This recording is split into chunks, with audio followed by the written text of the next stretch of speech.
Hello good afternoon everyone लु स्वागत तपाईहरु सबैलाई मेरो सन्डे स्पेशल लन्चको घरको भिडियोमा है। अनि आउनुहोस् हेर्नुहोस् आज के पाएको छ त सन्डे स्पेशलमा मेरो घरमा चाहिँ भनेर तपाईलाई म देखाउन गइरहेको छु है। सर्वप्रथम आयो तपाईको पहिला प्लेन राइस, अनि यो भयो तपाईको बिन्सको नेपाली स्टाइलको गोर्खे अचार है। देख्न सक्नुहुन्छ है, मेरो वाइफले चाहिँ सबै बनाउँछ हो।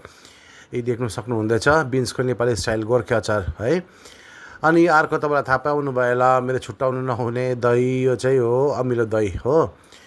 अनि सब्जीमा अर्को सब्जीमा के छ भनेपछि चाहिँ यहाँ पटल र आलुको एकदम सिम्पल फ्राई सब्जी छ है, देख्न सक्नुहुन्छ हो।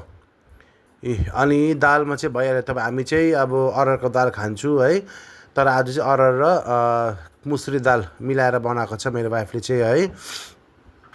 अनि अर्को के छ त सन्डे स्पेशलमा भने चाहिँ केसको मासु छ भने 1 2 यो भयो तपाईँको सुँगुरको मासु छ है, देख्न सक्नुहुन्छ हो। रातो गरेर मसलामा लटपट भएको छ।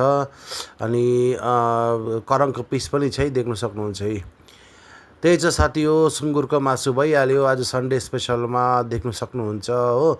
अनि दाल भइहाल्यो। यो भयो तपाईँको पटल आलुको सब्जी छ, एउटा फ्राई सब्जी, अमिलो दही, यो बिन्सको गोर्खे अचार अनि प्लेन राइस। ल साथी हो, अब ल्याम्प खाएर एकछिन रेस्ट गर्छु। ल साथी हो, bye bye everyone, see you all in the next video.